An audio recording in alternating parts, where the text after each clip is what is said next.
as our story opens today, let us return once more to the bleak prairie town of Cactus Junction. It was here, you'll recall, in the old Longhorn Saloon, that we left Crusader Rabbit engaged in a fight to the finish with Granite Jaw Jones, the roughest, toughest man in the entire county.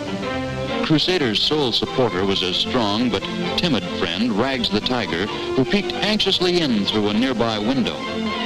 Rags might well be anxious, too, for at that moment, Crusader was in a rather ticklish situation. All right, Cottontail, say your prayers. Then, just before Granite Jaw could pull the trigger, bingo, the saloon was suddenly plunged into darkness.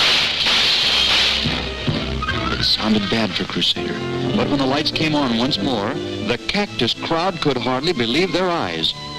There was the tiny rabbit standing victoriously over his fallen foe. Just how it happened, nobody was ever able to figure out. But if it could happen to the great Granite Jaw, it could happen to any of them. So the only thing to do was to acknowledge defeat and surrender the town. And that's exactly what they did. One by one, the citizens of Cactus Junction signed the peace treaty and agreed to support the rabbits in their fight for freedom.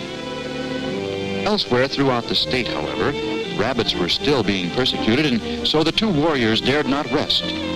Taking their leave of the junction amidst a shower of confetti and roses,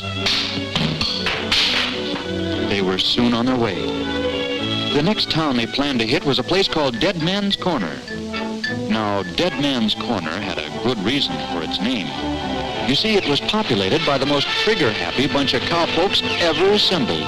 Why, they'd shoot a guy just for the way he looked. And sometimes they didn't even bother looking. Well, howdy, fellas. Why, even the slot machine's jackpot followed the local theme. Hey, I won! The town had only one main industry. But believe me, brother, it certainly flourished. Let us digress for a moment, though, to a point some 5 miles east of town.